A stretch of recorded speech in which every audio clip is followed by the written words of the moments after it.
आपका jury and justice में स्वागत है।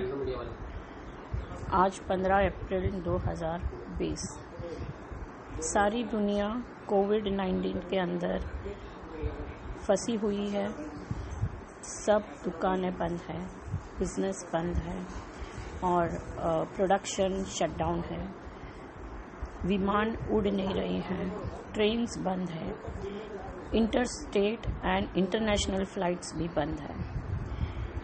इन सभी मद्देनजर रखते हुए काफ़ी सवाल पूछे जा रहे हैं कि जो कॉन्ट्रैक्ट्स एंटर हो गए हैं भारत देश में, चाहे वो अमेरिका के साथ हो या यूरोप के साथ हो या चाइना के साथ हो या सिंगापुर के साथ हो, या तो फिर इंटरस्टेट मुंबई का माल दिल्ली भेजना है और दिल्ली का माल बिहार में है, बिहार का माल यूपी में है, तो कानून क्या बोलता है। तो आज हम भारत देश के अंदर जो कोई भी एग्रीमेंट साइन हुए हैं और जिसका उद्भव स्थान भारत है, उसके बारे में हम बात करेंगे। और जो कोई कॉन्ट्रैक्ट भारत देश में साइन हुआ है उसको भारत देश के कानून लागू होते हैं। Contract act 1872, transfer of property act 1882, ये जो है वो कॉन्ट्रैक्ट कोई भी कॉन्ट्रैक्ट एक्ट जो है वो कोई भी अग्रीमेंट को लागू होता है। ट्रांसफर ऑफ प्रॉपर्टी एक्ट जो है वो मूवेबल और इनमूवेबल प्रॉपर्टीज को लागू होता है। और एक है वो है सेल ऑफ गुड्स एक्ट, वो 1930 का कानून है, जहाँ पर एक प्रोडक्शन हाउस है वो दूसरा अपने क्लाइंटल को भेजता है तो वो सेल ऑफ गुड्स हो जाता है। फिनिश्ड गुड्स का जो ट्रांसफ़र होता है या रॉ मटेरियल बेचता है तो वो सेल ऑफ गुड्स के अंदर आता है। तो आज हम देखेंगे कि कॉन्ट्रैक्ट एक्ट 1872 इसके बारे में क्या बोलता है। सेक्शन जो कलम 32 है वो बोलती है कि enforcement of contracts contingent to an event happening, मतलब कोई भी एक प्रक्रिया या तो कोई एक इवेंट होने के बाद वो कॉन्ट्रैक्ट लागू होता है तो कानून कलम number 32 section 32 of contract act लागू हो जाता है। अब ये जो प्रोवाइड करता है वो ये बोलता है contingent contracts to do or not to do anything if an uncertain future event happens cannot be enforced by law unless and until that event has happened. If the event becomes impossible, such contracts become void. यानी कि आपका agreement या contract कोई एक future event पे depend है, वो होता है तो ही वो कॉन्ट्रैक्ट एग्जीक्यूट हो सकता है। अगर वो इवेंट नहीं होती तो वो कॉन्ट्रैक्ट वॉइड है। ये सेक्शन 32 है कॉन्ट्रैक्ट एक्ट का। सेक्शन 56 जो है कॉन्ट्रैक्ट एक्ट का वो ये बोल रहा है agreement to do impossible act. कोई भी इम्पॉसिबल एक्ट है वो अगर आपने कोई एग्रीमेंट किया है तो वो वॉइड है। तो ये कौन सा है, हमें ये जानना पड़ेगा कि ये कौन सा है। तो किसी का मर्डर करना वॉइड कॉन्ट्रैक्ट है, क्योंकि उसकी जो कानून के अंदर है तो उसमें तो डेथ पेनल्टी है या लाइफ सेंटेंस है। तो ऐसे एग्रीमेंट है टू डू इम्पॉसिबल एक्ट तो वो वैसे भी वॉइड है, कानून उसको मान्य नहीं करता है। अब इसके अंदर दूसरा भी एक प्रावधान है, contract to do an act afterwards becoming impossible और अनलॉफुल। उसका ये बताता है a contract to do an act which after the contract is made becomes impossible और by reason of some event which the promisor could not prevent, unlawful, becomes void when the act becomes impossible और unlawful. मतलब कि जब हमने ये contract किया था तभी वो वैलिड था, कानून के दायरे में था, मगर उसके बाद वो गैर कानूनी हो जाता है। मैं आपको बता दूं कि बम्बई शहर में नेहरू सेंटर है वर्ली, वहाँ पर लोटस थिएटर हुआ करता था। तो ओरिजिनली उसका प्लान पास हुआ था, वो 21 फ्लोर का था, मगर रातों रात एक नोटिफिकेशन आया कि नेहरू सेंटर के आजू बाजू में कोई भी हाई राइज बिल्डिंग नहीं होगा और नेहरू सेंटर का वर्ली का जो व्यू है वो दूर दूर तक कोई भी हाई राइज बिल्डिंग से अफेक्ट नहीं होना चाहिए या बंद नहीं होना चाहिए। इसकी वजह से ये बिल्डिंग है वो 21 माले के बजाय 5 माले का हो गया। तो ये जब भी कॉन्ट्रैक्ट इन्होंने बेचा, जब भी फ्लैट्स के एग्रीमेंट किए उस जमाने में, तभी वो कानूनी था, मगर सडनली एक नोटिफिकेशन आया और वो गैर कानूनी हो गया। तो अब ये वॉइड अग्रीमेंट हो जाता है। ये एक एग्जाम्पल है। उसके बाद एक प्रोविजन है इसके अंदर कि compensation for loss through non performance of act known to be impossible और अनलॉफुल। तो ये कहता है कि when one person has promised to do something which he knew और with reasonable diligence might have known and which the promisee did not know to be impossible or unlawful, such promisor must make compensation to the promisee for any loss which such promisee sustains through the non-performance of promise। मतलब कि मैंने X के साथ कोई agreement किया और जब भी मैंने एग्रीमेंट किया तभी मैं जानती थी कि ये जो कॉन्ट्रैक्ट है वो परफॉर्म नहीं हो सकता है, मैं मेरा प्रॉमिस फुलफिल नहीं कर सकती हूँ। तो मुझे जिसके साथ मिस्टर एक्स को मुझे जो नॉन परफॉर्मेंस है, मैं जो अग्रीमेंट में नहीं कर सकती हूँ उसको जो लॉस हुआ है फाइनेंशियल वो मुझे भरना पड़ेगा, ऐसा प्रावधान है। कॉन्ट्रैक्ट एक्ट में सेक्शन 62 जो है वो नोवेशन के बारे में बताता है। मतलब कि कोई एक अग्रीमेंट कॉन्ट्रैक्ट हो गया है और उसके अंदर सब्स्टिट्यूशन होता है, कोई नया एक क्लॉज हम लोग म्यूचुअली एंटर करते हैं, तो ओरिजिनल कॉन्ट्रैक्ट जो है वो परफॉर्म नहीं करो तो भी चलता है। सेक्शन 64 कॉन्ट्रैक्ट एक्ट का ये कहता है कि consequences of rescission of a voidable contract.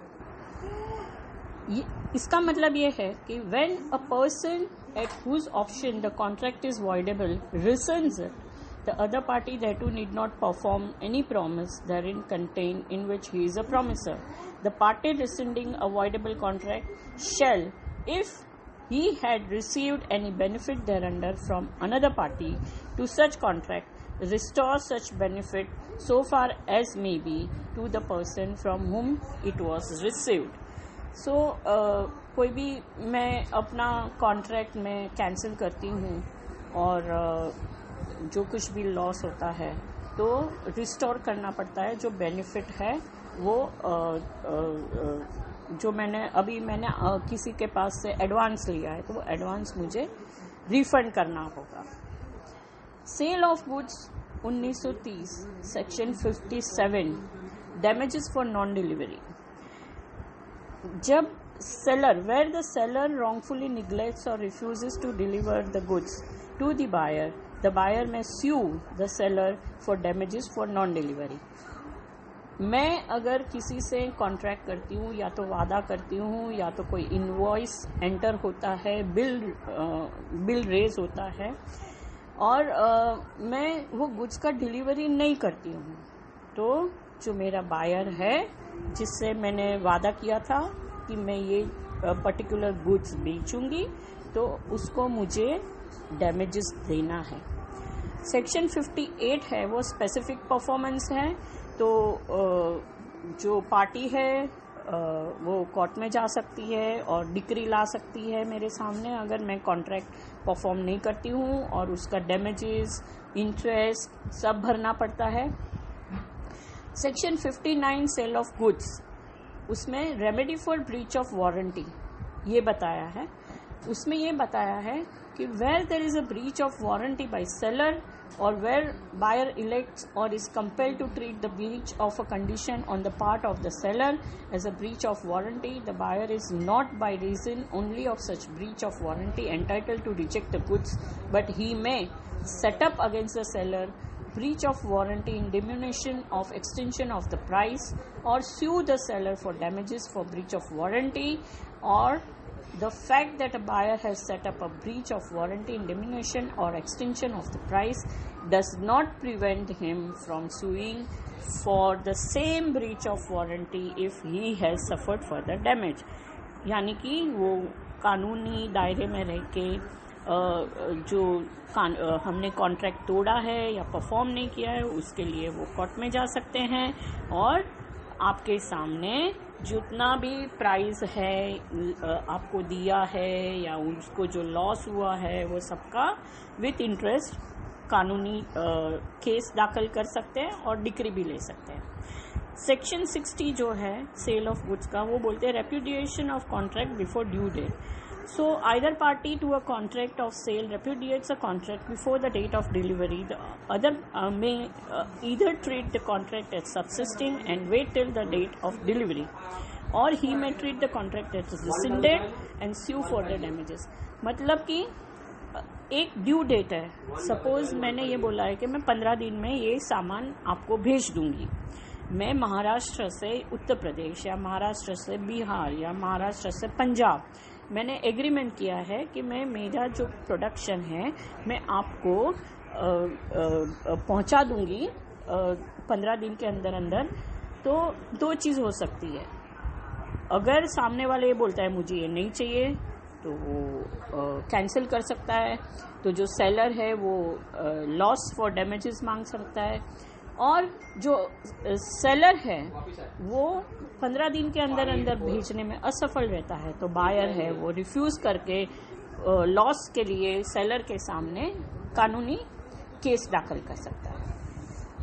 61 है जो section interest by way of damages and special damages, वो कोई भी पार्टी जो अफेक्ट हुई है, बायर है सेलर है, वो इंटरेस्ट के साथ अपना क्लेम दायर कर सकता है।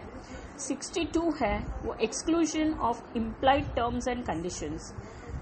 So where any right, duty or liability would arise under a contract of sale by implications of law, it may be negatived or varied by express agreement or by course of dealing between the parties or by usage, if the usage is such as to bind both the parties to the contract। तो कोई भी कानून के अंदर अगर कोई भी contract illegal हो जाता है और नेगेटिव हो जाता है और वैलिड हो जाता है, जो अभी हम कोविड की बात कर रहे हैं, तो हम आएंगे उसके पहले ये प्रावधान बता दें क्यों मैं ये बोल रही हूँ, क्योंकि ये सब लागू होता है हमारे केस के ऊपर। तो वेरी हो गया अभी, जैसे 3 महीने के लिए लॉकआउट, 2 महीने के लिए लॉकआउट, ऑस्ट्रेलिया जैसे देश तो 6 महीने के लिए लॉकआउट डिक्लेयर कर दिया है। तो इन हालात में ये जो है वो फोर्स मैजूरे के अंदर आ सकता है कि नहीं, वो हम देख रहे हैं।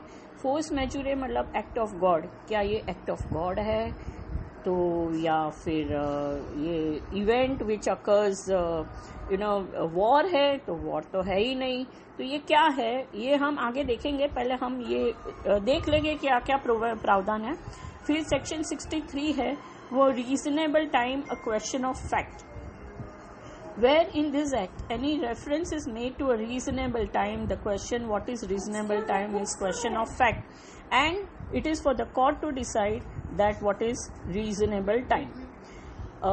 इंटरनेशनल कॉन्ट्रैक्ट्स जो है, जैसे हमने बोला कि हमने कोई इंडिया की कंपनी है, उसने कुछ सिंगापुर है या फिर यूएसए है या फिर ऑस्ट्रेलिया है, कुछ लेती देती कुछ माल सप्लाई करना है, गुड सप्लाई करना है, तो वो जो टर्म्स ऑफ अग्रीमेंट है वो United Nation Convention on Contracts for International Sale of Goods उसके अंदर आता है।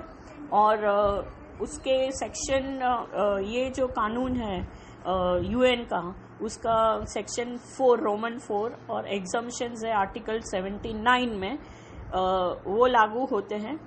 अभी फ्रस्ट्रेशन ऑफ कॉन्ट्रैक्ट, भारत में फ्रस्ट्रेशन ऑफ कॉन्ट्रैक्ट है, फोर्स मेजूरे बहुत इतना काम नहीं करता है।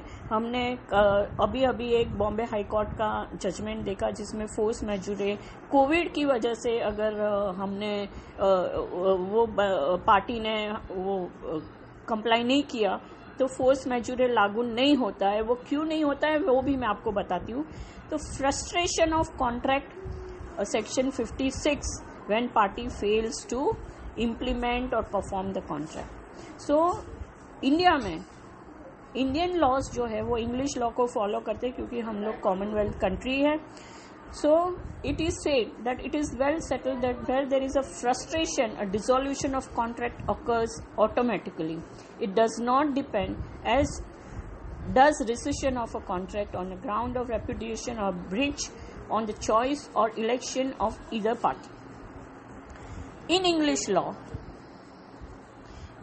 the question of frustration of contract has been treated by courts as a question of construction depending upon the true intention of the parties. In contrast, the statutory provisions contained in Section 56 of the Indian Contract Act lay down a positive rule of law, and English authorities cannot therefore be direct assistants, though they have persuasive value in showing how English courts have approached and decided cases under similar circumstances. So Bharat देश में frustration of contract है। जब भी frustration आता है तो dissolution of contract हो जाता है और जो पार्टी है जिसको परफॉर्म करना है वो छूट जाती है और ब्रीच ऑफ कॉन्ट्रैक्ट का जो कानून है उसको लागू नहीं पड़ता है। और ये ऑटोमेटिक और इंग्लिश लॉ जो है the question of frustration of contract, वहाँ पर ऐसा है कि question of construction depending upon true intention of parties. तो इंग्लिश लॉ एक केस था Metropolitan Water Board versus Dick Kerr and Company Limited. उसमें सुपरवीनिंग इलीगैलिटी उसको ट्रीट किया गया instance of frustration of contract. The House of Lords ने इस case में ऐसा बोला कि the contract was frustrated by supervening impossibility and that the provision for extending the time did not apply to the prohibition by ministry. Lord Finlay LC said that the interpretation was of such a character and duration that it vitally and fundamentally changed the conditions of the contract and could not possibly have been in the contemplation of the parties to the contract when it was made. So जैसे मैंने आपको शुरू में बोला कि बम्बई में वो Nehru planetarium का एक नोटिफिकेशन आया तो इम्पॉसिबल हो गया और काफ़ी केसेस चले और अभी उस ज़माने में 2 फ्लैट पे तो आए थे इंजंक्शन, अभी आज क्या है वो पता नहीं है। तो ऐसा भी हो सकता है मगर इंडिया में इसको फ्रस्ट्रेशन माना नहीं जाता है। वहाँ पर ये इंग्लिश कोर्ट जो है उन्होंने मिनिस्ट्री का ऑर्डर्स जो आए प्रोहिबिशन ऑर्डर वो तो उसको माना और उसमें ऐसा बोला कि अगर हाउस ये पार्लियामेंट ने ऐसा कोई कानून बनाया है ड्यूरिंग द वॉर टाइम और what ever it may be the cause, तो ये माना जाए कि ये इम्पॉसिबल है और ये सूट जो है वो मेंटेनेबल नहीं है। Lord summer statement that the doctrine of frustration is really a device by which the rules as to absolute contracts are reconciled with the special exception which justice demands.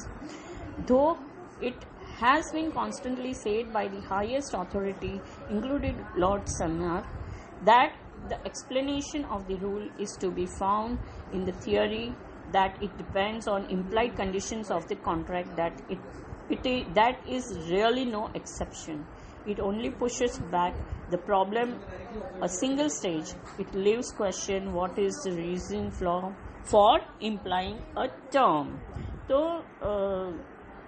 ये जो Lord Sumner हैं, उन्होंने कहा है कि doctrine of frustration जो है एक डिवाइस है, एक डिफेंस है दोनों पार्टियों के लिए. Either party can use it. और ये कॉन्ट्रैक्ट जो है वो उसको रिकंसाइल करती है, उसको नए सिरे से लागू करने का सोचती है, कैसे किया जाए. तो वो एक जस्टिस की प्रक्रिया है. और मगर वो उससे ऐसा नहीं है कि वो कॉन्ट्रैक्ट रिपील हो गया या नहीं करेंगे तो चलेगा. वो प्रॉब्लम को एक स्टेज पे लाते हैं और फिर ये उस कॉन्ट्रैक्ट को किस तरह से लागू करना वो नए सिरे से वो लोग रिजॉल्व करते हैं. तो ये कोर्ट के अल्टीमेटली ये कोर्ट के हाथों में है और डिस्क्रिशन भी कोर्ट का होता है. अभी हम जाएंगे भारत के एक जजमेंट था 1968 का, भूतलिंगा एजेंसीज वर्सेस TC पोरिया स्वामी नादर. अभी इसमें ये कहा गया है कि इस केस में ये कहा गया है कि मेजॉरिटी जो केसेस है उसमें डॉक्ट्रिन ऑफ फ्रस्ट्रेशन अप्लाई करते हैं. तो वो ये ग्राउंड पे नहीं करते कि दोनों पार्टी ने इम्प्लाइड टर्म्स जो थी वो जो कॉन्ट्रैक्ट के अंदर लिखी हुई है उसकी वजह से अपना परफॉर्मेंस, अपने जो कानूनी प्रॉमिसेस है वो उससे वो छूट जाएंगे. मगर इसके ऊपर है कि जो कोर्ट है वो ये देखती है कि कॉन्ट्रैक्ट का पर्पस क्या था और कौन से बेसिस पे कॉन्ट्रैक्ट फ्रस्ट्रेट हो गया है. और ये जो इवेंट है वो अनएक्सपेक्टेड इवेंट है और चेंज ऑफ सर्कमस्टेंसेस है और ये दोनों पार्टी या परफॉर्म नहीं कर सकती इसकी वजह से है. तो जो मेन पर्पस है जो कॉन्ट्रैक्ट का वो एनफोर्स नहीं हो सकता.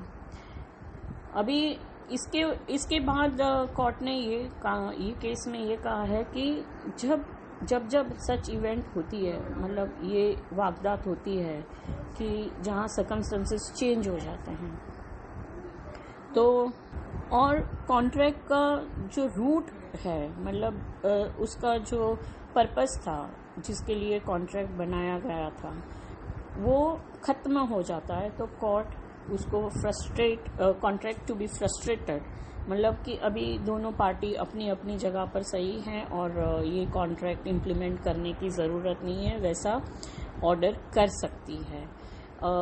मगर ये कोर्ट की डिस्क्रिशन है. कोर्ट दोनों पार्टियों को सुनेगी, कॉन्ट्रैक्ट को पढ़ेगी और सर्कमस्टेंसेस को भी एनालाइज करेगी और फिर ही जो है वो अपना जजमेंट देगी. जब कोई भी गुड्स सी के द्वारा हम दो पार्टी अग्री होती है कि ये शिपमेंट बाय सी रूट आएगा, तो हॉल्सबरी वॉल्यूम 30 पैराग्राफ 582 पेज नंबर 414 पे कहा गया है फ्रस्ट्रेशन ऑफ कॉन्ट्रैक्ट या फोर्स मैज्योर के बारे में कि ये शिप ओनर एंड चार्टरर जो है, the contract of carriage is contained in the charter party in the absence of an agreement to vary it, by which bill of lading or otherwise as regards other person it is found to be the bill of lading. तो एक बार अगर कोई agreement नहीं है तो bill of lading he contract माना जाएगा. और इसमें एक बहुत मज़ेदार केस हुआ था, कार्ल वर्सेस छगनदास एंड कंपनी, जो बॉम्बे हाई कोर्ट के सामने आया था. उसके अंदर उस ज़माने में जो एंटवर्प जा रही थी शिप, जो कार्गो था वो शिप से भेजना था, तो वॉर कंडीशंस थी, वर्ल्ड वॉर चल रहा था और पार्टी ने बोला कि हम नहीं कर सकते, फोर्स मैजरे है, तो सूट फाइल हुआ। ये 1915 की बात है और इसके अंदर फिर कोर्ट ने बोला कि ये गलत बात है कि English ship sea under the English flag had not been and never has since been interrupted. English ships को कभी रोका नहीं गया वर्ल्ड वॉर 1 और 2 के अंदर। ये वर्ल्ड वॉर 1 की बात है, तो कोई ब्लॉक नहीं था और एंटवर्प जा सकती थी। तो ये जो फ्रस्ट्रेशन ऑफ कॉन्ट्रैक्ट या फोर्स मैजूरे है वो जो डिफेंस लिया है वो गलत है। अभी हम रेंट पे आते हैं। आजकल कोविड की वजह से काफ़ी जो ऑफिसेज और मॉल्स में जो अपनी शॉप्स है वो रेंट पे ली है, तो अभी फ्रस्ट्रेशन ऑफ कॉन्ट्रैक्ट है कि नहीं, क्योंकि सरकार इसके बारे में कोई गाइडलाइंस नहीं डाल सकती क्योंकि ये इंडिविजुअल कॉन्ट्रैक्ट्स हैं। तो इंडिविजुअल कॉन्ट्रैक्ट्स में ऐसा होता है कि दोनों पार्टी का जो कॉन्ट्रैक्ट है वो पढ़ते हैं। अभी ये जो है आज कोविड, वो वॉर नहीं है, तो आपका जो फोर्स मैजूरे का क्लॉज है उसके अंदर वर्ड्स होने चाहिए बायो वॉरफेयर, बायो डिजीजेस और लॉकडाउन और गवर्नमेंट एक्शन।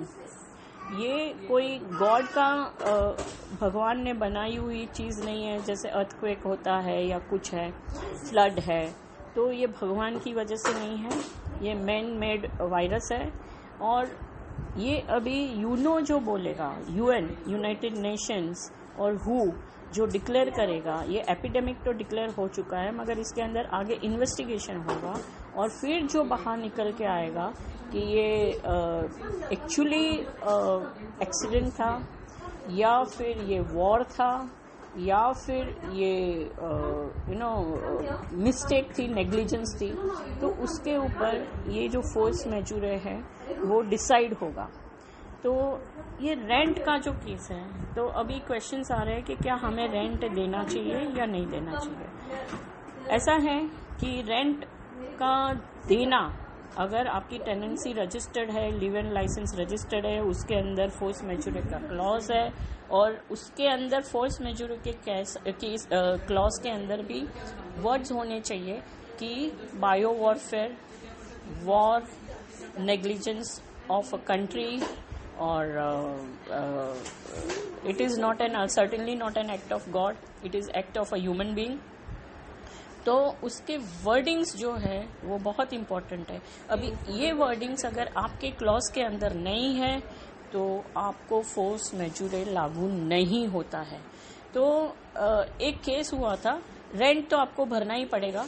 अल्टीमेटली क्या है कि आप आपके लैंडलॉर्ड के साथ निगोशिएट कर सकते हो, और जब इस सरकार इतना कुछ कर रही है, हर एक देश की सरकार इतना कुछ कर रही है, तो लैंडलॉर्ड को भी समझ के मॉरेटोरियम देना चाहिए, या तो फिर 3 महीने या 4 महीना जो ऑफिस बंद रहती है वो माफ़ कर देना चाहिए, या तो फिर कुछ निगोशिएशन होना चाहिए। तो अभी रेंट के लिए एक केस हुआ था, सत्यव्रता घोष का केस हुआ था। उसमें जस्टिस मुखर्जी ने पेज नंबर 319 पे ऐसा ऑब्जर्व किया है, the doctrine of frustration is really an aspect और part of law of discharge of contract by reason of supervening impossibility और illegality of the act agreed to be done and hence comes within the purview of section 56 of Indian Contract Act. It would be incorrect to state that section 56 of Contract Act applies only to cases of physical impossibility, that where the section is not applicable, recourse can be had to the principle of English law on the subject of frustration. It must be held also that to the extent that the Indian Contract Act deals with a particular subject, it is exhaustive upon the same, and it is not permissible to import the principles of English law divorce these statutory provisions. उसके बाद ये observation हो गया. इसके बाद Gurdarshan Singh versus Bishan Singh ये case आया, जिसमें 8 जनवरी 1947 में एक लीज अग्रीमेंट हुआ और उसके बाद हिंदुस्तान पाकिस्तान बन गया, और जिसमें ऐसा लिखा है कि ये फ्रस्ट्रेशन ऑफ कॉन्ट्रैक्ट है, क्योंकि दो देश वापस एक नहीं होने वाले. तो property leased is not destroyed और सब्सटेंशियली और unpermanently unfit. The lessee can not avoid the lease because it does not और is unable to use the land for the purpose for which it is let to him. तो lease को वैसे चालू रखा गया, मगर ये सेक्शन 108 जो है ट्रांसफर ऑफ प्रॉपर्टी, और ये एग्रीकल्चरल लीज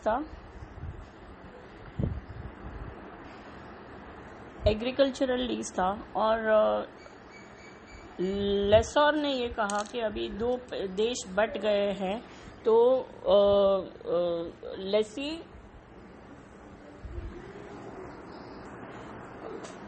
जो लीज है वो फ्रस्ट्रेशन ऑफ कॉन्ट्रैक्ट के नियम के तहत कैंसिल होना चाहिए, मगर कोर्ट ने बोला कि ऐसा नहीं है. सिर्फ दो विभाजन हुए हैं, प्रॉपर्टी वहीं की वहीं है और लीज चालू रहेगा.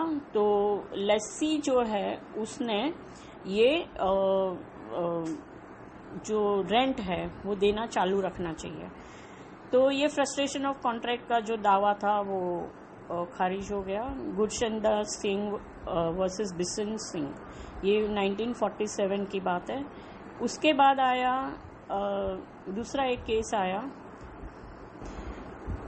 जहां पर शैंडी थी और साइक्लोन आया और वो उड़ गई.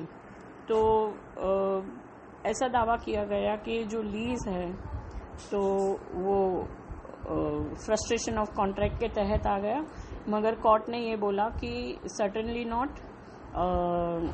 कानून आपका जो कॉन्ट्रैक्ट है वो लॉस का और फ्रस्ट्रेशन ऑफ कॉन्ट्रैक्ट का या फोर्स मेजर जो हम बोलते हैं वो है नहीं, और देयरफॉर जो लेसी है उसने या तो टेनेंट है उसने पेमेंट करना ही करना है. तो इंडियन कोर्ट्स जो है वो फ्रस्ट्रेशन ऑफ कॉन्ट्रैक्ट को बहुत लागू नहीं करने देती है. आपको आपका कॉन्ट्रैक्ट जो है या प्रॉमिस जो है वो पालन करना ही पड़ता है. उसके अंदर कोर्ट जो है वो मानती नहीं है. एक्सेप्शनल केस में कोर्ट मानती रहती है.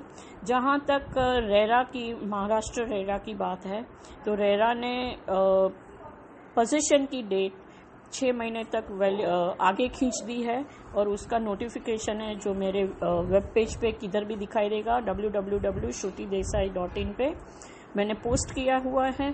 तो जो पोजीशन की डेट है वो ऑटोमेटिक महाराष्ट्र रेरा ने तो आगे बढ़ा दी है, क्योंकि लॉकडाउन है, अभी कोई मजदूर नहीं काम कर सकते, हम लोग एक दूसरे से मिल भी नहीं सकते. ये टोटल लॉकडाउन है, सब घर के अंदर बंद है. तो मैं अपने जो ये सुन रहे हैं उनको मैं बता दूं कि महाराष्ट्र ने पोजीशन डेट 6 महीने तक आगे बढ़ा दी है. इसके बाद कोविड-19 and force majeure concerning India.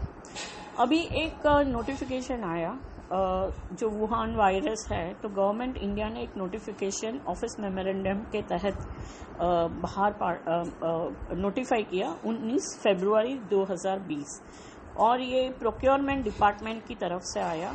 और attention is invited at para 9.7.7 of manual for procurement of goods 2017 issued by Department of FNC, Ministry of Finance, Department of Expenditure, Procurement Policy Division. इसके अंदर ये बताते हैं a force majeure means extraordinary events or circumstances beyond human control, such as an event described as an act of God, like natural calamity, or events such as war, strike, riots, crimes, but not including negligence or wrongdoing, predictable seasonal rain, and any other events specifically included in the clause. A force majeure clause in the contract frees both the parties from contractual liability or obligation when prevented by such events from fulfilling their obligations under the contract. A force majeure clause does not excuse a party non-performance entirely, but only suspends it for the duration of force majeure. मतलब कि ये lockdown period जो है वो minus करके आपको आपका contract जो है वो परफॉर्म करना ही पड़ता है. हम लोग अंग्रेजी जो principle of frustration of contract है या फोर्स मेजर है वो हम लागू नहीं करते हैं. हमारे यहाँ ऑब्लिगेशन मीन्स ऑब्लिगेशन है. Unless and until it becomes illegal one has to perform his contract. So ये आगे ये जो नोटिफिकेशन है वो आगे बोलता है the firm has to give notice of FM force majeure as soon as it occurs and it cannot be claimed ex post facto. There may be FM situation affecting the purchase organization only. In such a situation, the purchase organization is to communicate with the supplier along similar lines as above for further necessary action if the performance in whole or in part of any obligation under this contract is prevented or delayed by any reason of FM for a period of 90 days. Either party may at its option terminate the contract without any financial repercussion or either side. A doubt has arisen if the disruption of the supply chains due to spread of coronavirus in China or any other country will be covered by the force majeure clause. In this regard, it is clarified that it should be considered as a case of natural calamity. FMC may be invoked wherever considered appropriate following the due procedure above. इसके अंदर थोड़ा सा एक analysis है जो मेरे blog में मैंने लिखा है कि ये जो मेमोरेंडम है वो लॉकडाउन जो अभी चल रहा है अपने देश में कोरोना वायरस की वजह से, तो ये नोटिफिकेशन बहुत यूनिक है अपने आप में. ये नेचुरल कैलेमिटी तो है नहीं, न तो ये वॉर है क्योंकि UN ने इसको वॉर डिक्लेयर नहीं किया है. ये नेग्लिजेंस, ये जो क्लॉज है उसके अंदर वर्ड नेग्लिजेंस और रॉन्ग डूइंग या बायो वॉरफेयर और लॉकडाउन नहीं है, तो वो कॉन्ट्रैक्ट एक्ट की जो व्याख्या है उसके अंदर आता नहीं है. तो ये शायद कॉन्ट्रैक्ट एक्ट का जो फोर्स मेजोरिटी का जो हमारा पर्पस है कि उसको या तो कैंसिल करे या तो उसको सस्पेंड करे और थोड़े टाइम के बाद हम लोग उसको परफॉर्म करें, तो ये इसके अंदर फिट नहीं बैठता है. तो ये आज की तारीख में ये जो क्लॉज है उसको चेंज करना बहुत ज़रूरी है. अब ये एक एग्जाम्पल है कि किसी ने चाइना को पैसे दे दिए हैं, एग्रीमेंट हो गया है, मगर अब चाइना पैसे लेने के बाद कॉन्ट्रैक्ट परफॉर्म नहीं करता है, तो क्या सिचुएशन होती है. तो ये सर्टेनली आर्बिट्रेशन की मैटर है, या तो फिर वो इंटरनेशनल कोर्ट में जाएगी, जैसे मैंने बोला UN की जो गाइडलाइंस है उसके अंदर जा सकता है. तो ये जो इश्यू है वो सर्टेनली फोर्स मेजर नहीं है जब तक एयर क्लियर नहीं हो जाता कि ये किस वजह से हुआ है. तो वो वर्डिंग्स आपके क्लॉज के अंदर होने चाहिए, वरना आपको कॉन्ट्रैक्ट परफॉर्म करना ही है. तारीख 15 अप्रैल 2020 6:24 शाम के. आज का ये जो लेक्चर है वो यहीं पर समाप्त करते हैं. फिर वापस मिलेंगे बहुत जल्द. तब तक के लिए आज्ञा दीजिए. आप मेरी वेबसाइट भी पढ़ सकते हैं और मेरी YouTube चैनल जो है जूरी एंड जस्टिस वो भी आप देख सकते हैं, जहां पर रेरा मीडिएशन वगैरह पे काफ़ी कुछ लिखा हुआ है. अभी हम मिलते रहेंगे, तब तक के लिए आज्ञा दीजिए. नमस्कार.